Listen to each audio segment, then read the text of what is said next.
ថ្ងៃ24មករាឆ្នាំ2026ដាក់ចំណងជើងថាទោះបី Thailand ជាបកពួកជាមួយអាមេរិកក៏ដោយថៃជាប្រទេសមួយដែលបានទិញសពាវុធយោធោបករណ៍ចិនច្រើនទីក្រុងបាងកកនៅពេលថ្មីនេះទើបនឹងទិញបន្ថែមនៅរថក្រោះកាំជ្រួចនាវាចម្បាំងនិងនាវាមុជទឹកពីប្រទេសចិនទោះបីថៃជាសម្ព័ន្ធជាមួយអាមេរិកក៏ដោយក៏សពាវុធដែលផលិតដោយប្រទេសចិនត្រូវបានប្រទេស Thailand ទិញចូលច្រើនអ្នកវិភាគបានមើលឃើញថាកងទ័ពថៃទើបនឹងបានចុះកុងត្រាទិញរថពាសដែកផលិតនៅប្រទេសចិនប្រភេទ VN1 ជាទឹកប្រាក់ចំនួន 1000 លានបាតដែលប្រភេទរថពាសដែក VN1 ចំនួន20គ្រឿងនឹងដឹកមកដល់ប្រទេសថៃឡង់ឆាប់រួមទាំង VN1 100គ្រឿងទៀតត្រូវចុះកុងត្រាទិញរួចទៅហើយដែលចិននឹងដឹករថពាសដែកចំនួន100គ្រឿងឲ្យកងទ័ពថៃកុងត្រាដែលបានចុះហត្ថលេខាថ្ងៃ12មករាឆ្នាំ2026នេះរវាងឧត្តមសេនីយ៍ឯកណដ្ឋពន្ធខ្វាមយ៉ាមនាយសេនាធិការកងទ័ពជើងគោកថៃទទួលបន្ទុកផ្នែកនាយកដ្ឋានទិញដូរយោធោបករណ៍បានចុះហត្ថលេខាជាមួយនឹងក្រុមហ៊ុនចិន China North Industry Group Cooperation Norinco លើការទិញរថពាសដែកប្រភេទ VN1 ចំនួន120គ្រឿងដែល20គ្រឿងដឹកមកដល់ប្រទេសថៃឡង់ហើយនៅ100គ្រឿងទៀតថៃក៏បានទិញកាំភ្លើងធំជាច្រើនណាត់រួមទាំងការទិញកាំជ្រួចសម្រាប់បាញ់ពីផ្ទៃរាបទៅកាន់ផ្ទៃរាប surface to surface បន្ថែមទៀតក្នុងពេលដែលប្រទេសថៃឡង់កំពុងតែយកចិត្តទុកដាក់ពិនិត្យមើលគ្រឿងសម្ភារៈទ័ពដទៃទៀតដូចជាប្រព័ន្ធរថពាសដែក VN16 ប្រព័ន្ធកាំជ្រួចបាញ់យន្តហោះធុន FK3 និងប្រព័ន្ធកាំជ្រួចសម្រាប់បាញ់នាវាចម្បាំងប្រភេទ 071E ជាដើមនិង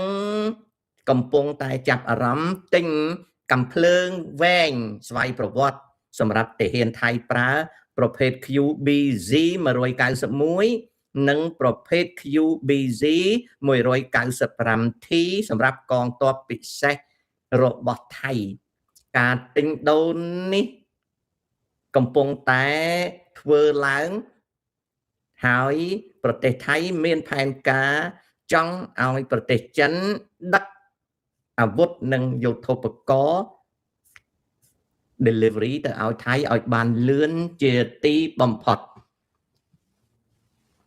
ព័ត៌មានបានឲ្យដឹងទៀតថាថៃបានបន្តបញ្ជូនក្រុមទាហានអ្នកទិញសពាវុធឲ្យទៅជួបក្រុមហ៊ុនអ៊ីស្រាអែលដើម្បីទិញកាំភ្លើងប្រភេទ155មីលីម៉ែត្រគ្រាប់ hot visor កាំភ្លើងធំផ្លោងដើម្បីនឹងយកមកប្រើប្រាស់សម្រាប់កងទ័ពថៃក៏កំពុងតែចរចាទិញកាំជ្រួចប្រភេទ350មីលីម៉ែត្រដែលបាញ់ដាក់បន្ទះយកមកប្រើប្រាស់ផងដែរហើយក្រុមទាហានថៃមួយក្រុមតូចបានធ្វើដំណើរទៅប្រទេសវៀតណាមដែលកំពុងតែចរចាទិញកាំជ្រួចវៀតណាមស្ងាត់ដែលវៀតណាមផលិតដោយខ្លួនឯងហៅថា Vietnam Cruise Missile VCM-1 ជាការពិតកាំជ្រួចថ្មីនេះវៀតណាមមិនទាន់ដាក់លក់ទេតែវៀតណាមបានឲ្យ ថៃដឹងថាគេអាចលក់កំជ្រួចនោះឲ្យថៃចំនួន30ដើមហើយនឹងអាចចុះកុងត្រាសហការជាមួយថៃនឹងផ្ដល់ជាបន្តបន្ទាប់ឲ្យថៃអាចបានទទួលកំជ្រួចVCM1 ហ្នឹងដល់ទៅ125ដើមនេះគឺជាណានេះគឺជាចំណុចសំខាន់នៃការទិញសពាវុធដែលថៃបានចរចាទិញណាដែលថៃបានចរចាទិញឲ្យកងទ័ពរបស់ខ្លួនប្រទេសចិននៅក្នុងកាសែត The South China Morning Post ចេញថ្ងៃនេះក៏បាននិយាយអំពីការដែលចិនចុះកុងត្រាលក់យុទ្ធោបករណ៍ឲ្យថៃដែរនេះគឺជាព័ត៌មានដែលតកតងនឹងការទិញដូរនៅការទិញដូរសពាវុធដ៏សន្ធឹកសន្ធាប់ដែលខាងវៀតណាមទទួលដឹងឮថាការទិញសពាវុធចូលកងទ័ពថៃមិនមានគ្រោះថ្នាក់អ្វីដល់ប្រទេសម៉ាឡេស៊ីឬប្រទេសវៀតណាមឡើយដែលចង្អុលបង្ហាញថាសពាវុធនេះមានចេតនាច្បាស់ណាស់គឺសម្រាប់វាយលោកហ៊ុនសែននេះខ្ញុំផ្សាយប៉ុណ្ណឹងជូនណាអូខេចៅឈ្មោះថៃតាំងពីក្រោយឆ្នាំ1845មកទ័ពសៀមនិងទ័ពយួនអត់ដែលវាយគ្នាទេចាប់ពីឆ្នាំ1845មកដល់ឆ្នាំ2026នេះថៃសៀមនិងយួនប្រហែលជាអត់វាយគ្នាទេពីព្រោះគេរកឃើញចំណេញដូចតទៅគេរកឃើញចំណេញដូចតទៅគេរកឃើញចំណេញតែគេមិនចាំបាច់វាយគ្នាណាគេរកឃើញចំណេញដែលមិនចាំបាច់វាយគ្នាមិនចាំបាច់វាយគ្នា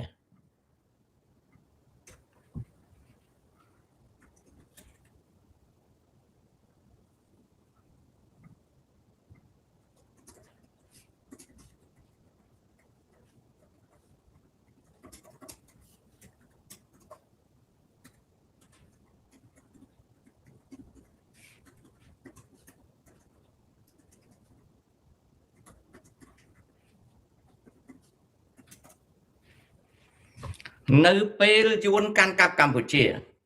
ពី79មក91យួនបានចែកសមុទ្រឲ្យថៃប្រហែល30000គីឡូម៉ែត្រក្រឡាចំបាំងនៅឆ្នាំ2025កន្លងទៅនេះយួនមិនប្រតិកម្មនៅពេលថៃកាន់កាប់ដីខ្មែរតាមព្រំដែនទេនេះបង្ហាញឲ្យឃើញច្បាស់ថាថៃនិងយួនមានគំនិតហែកខ្មែរ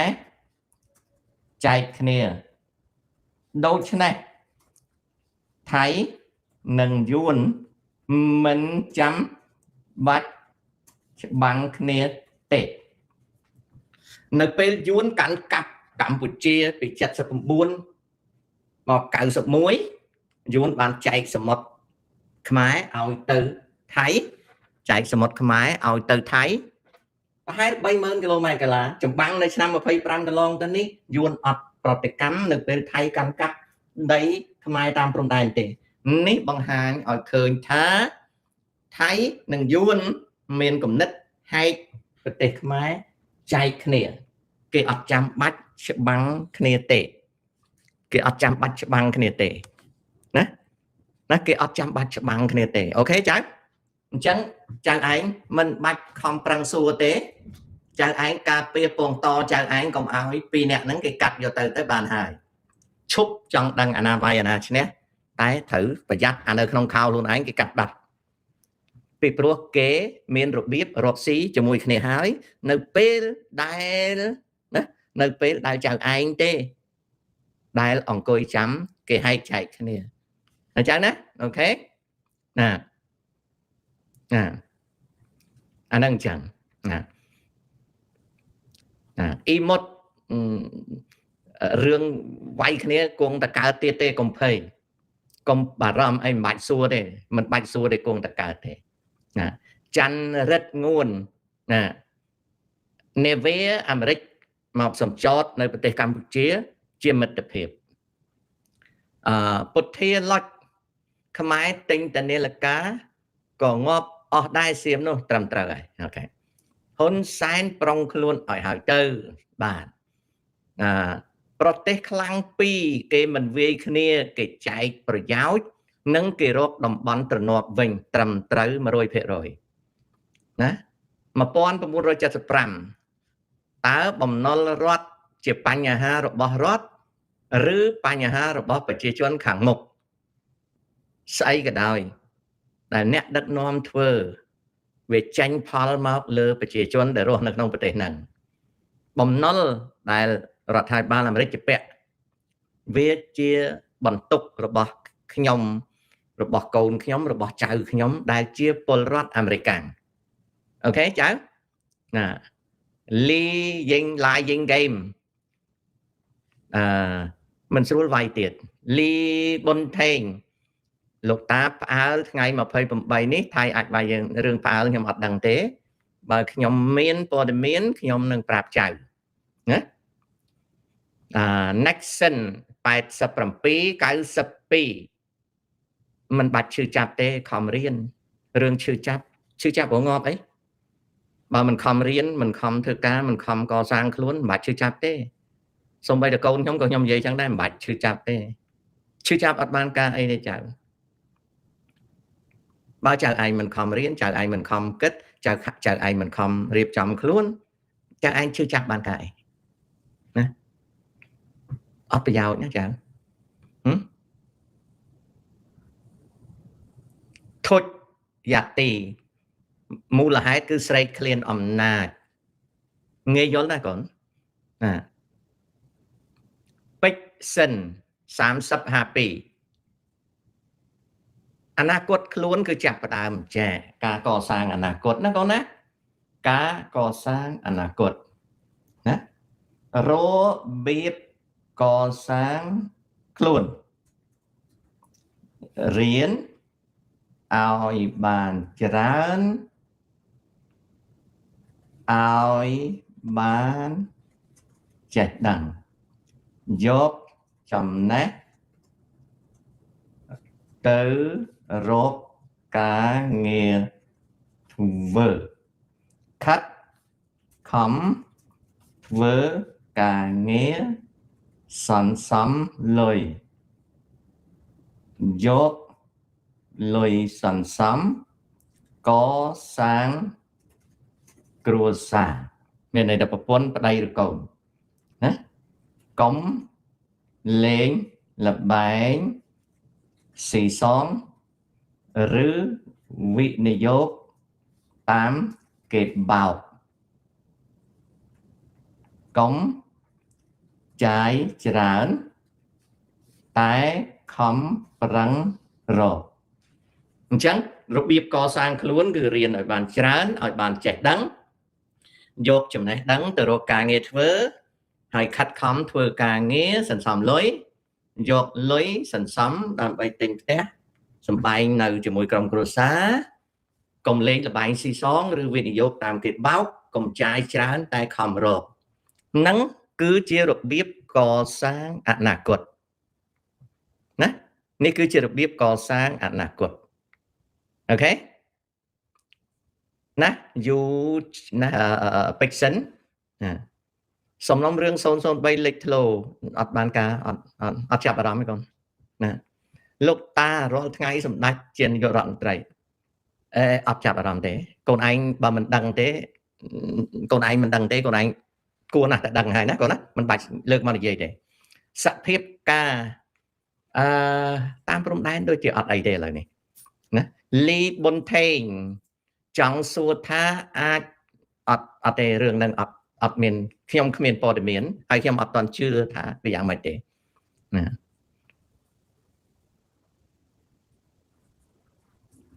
ចង់ដឹងកងទ័ពជើងទឹកអាមេរិកCell HK កងទ័ពអាមេរិកកងទ័ពវាខ្លាំងទាំងអស់ខ្លាំងមិនបាច់ចង់ដឹងហួសពីហ្នឹងគឺវាខ្លាំងសមត្ថភាពថ្នាក់ពិភពលោកណាសម័យចេនឡានិងនគរភ្នំណាខ្លាំងជាងសំណួរនេះអត់បានការទេចៅអត់បានការទេចៅឯងត្រូវខំធ្វើម៉េចឲ្យខ្លួនឥឡូវ2000ឆ្នាំមកនេះចៅឯងខ្លាំងអាហ្នឹងគឺជារបស់ល្អឧបមាថាតាប្រាប់ថាសម័យហ្នឹងចេនឡាខ្លាំងក៏វាអត់បានកើតលុយ$1ឲ្យចៅឯងដែរអញ្ចឹងកុំណាអញ្ចឹងកុំណា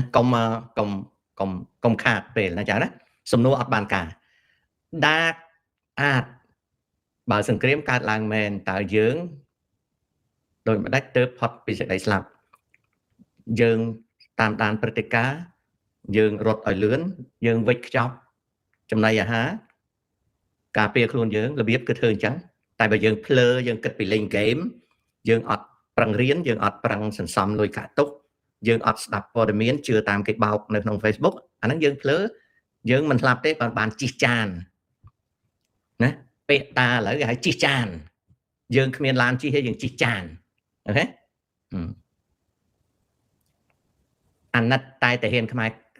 អត់មានអីអាណិតទេអាណិតខ្លួនឯងសិនអឿនធំអាណិតខ្លួនឯងទេមានគិតអាណិតខ្លួនឯងទេអាណិតអ្នកណាជាងខ្លួនឯងនិយាយហាមាត់ឡើងសិតអាណិតនេះអាណិតឯនោះខ្លួនឯងមានអាណិតទេអឿនធំរៀនបានថ្នាក់ទីប្រមាណអឿនធំមួយថ្ងៃធ្វើការប្រហែលម៉ោងរកប្រាក់ចំណូលបានប្រមាណណាប្រយ័ត្នប្រយែងកសាងខ្លួនសន្សំសំចៃអីមិនដែរ